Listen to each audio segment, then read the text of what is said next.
coffee, the magical drink that most of us swear by and probably wouldn't be able to function without at least a cup of it in the morning.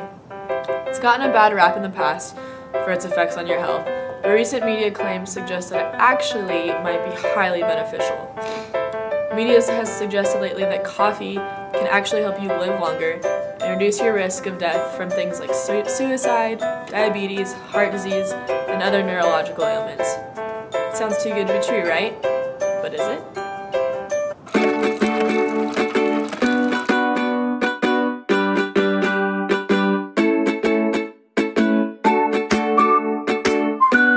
That people that drink a moderate amount of coffee every day may live longer. And have another cup of coffee, it could save your life. Coffee may be the key to a longer life.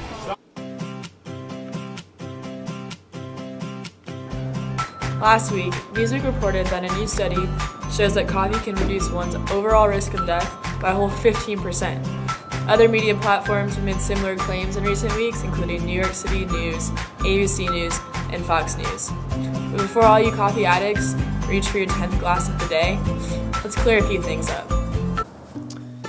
Let's start with the biological plausibility of the claim. Coffee beans are known to be rich in antioxidants and have possible anti-carcinogenic and anti-mutagenic effects. We know antioxidants are good for you, so it makes sense to say coffee is good for us to the point that it'll make us live longer, right? We still need to dig a little bit deeper.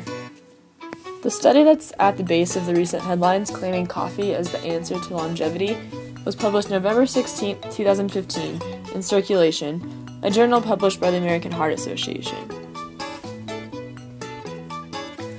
It was a cohort study and looked at three large groups: 74,890 women from the Nurses' Health Study, 93,054 women from another Nurses' Health Study, and 40,557 men from the Health Professionals Follow-Up Study. It was a prospective observational study in which participants self-reported total coffee consumption over a 30-plus year time span.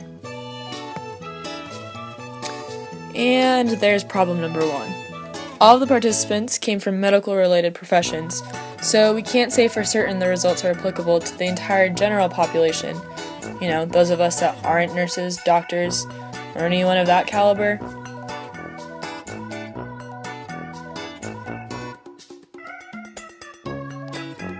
The self-reporting nature of the study makes the data susceptible to error and inaccuracies as well.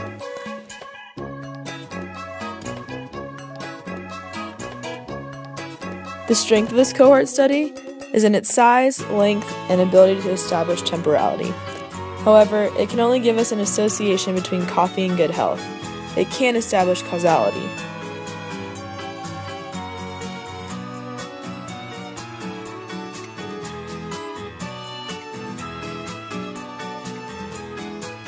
The first confounder, and an extremely important one, is smoking, drinking, and other negative health behaviors. If a person smokes, their health is already going to be in bad shape, so coffee isn't really going to do much. Because smoking is such a significant confounder between coffee and mortality, the researchers adjusted their analysis for non-smokers and found significant inverse associations between moderate coffee consumption and death due to chronic heart disease, suicide, and neurological diseases.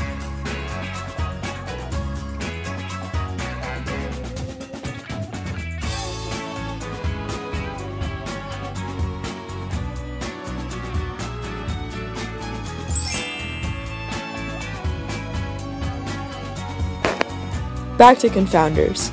Those that drink coffee consistently are likely doing so because they're up early for work or staying up late studying for school.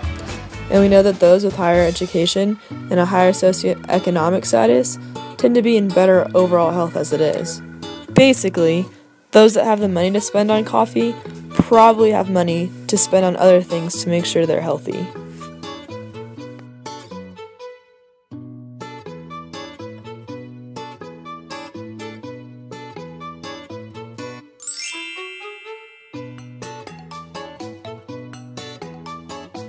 The results of the study concluded that moderate coffee consumption, 3 to 5 cups a day, can be incorporated as an aspect of a healthy lifestyle. The suggestion is fairly consistent with many other past findings of other studies. As much as coffee lovers, coffee companies, and myself would like the claim that coffee will reduce our risk of death to be true, it simply isn't the case.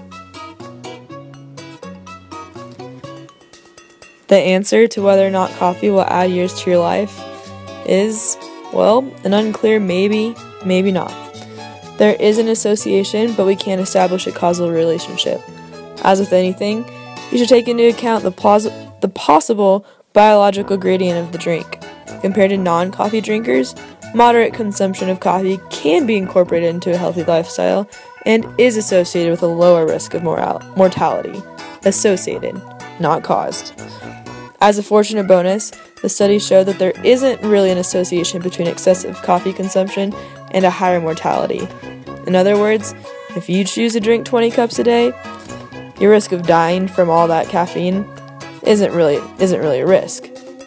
However, if you are loading up with creamers, sweeteners, and sugar, all that probably isn't the best thing for you either.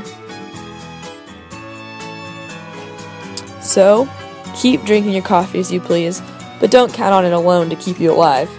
The media claims about the powers of the drink are neither myth nor fact, but somewhere in between.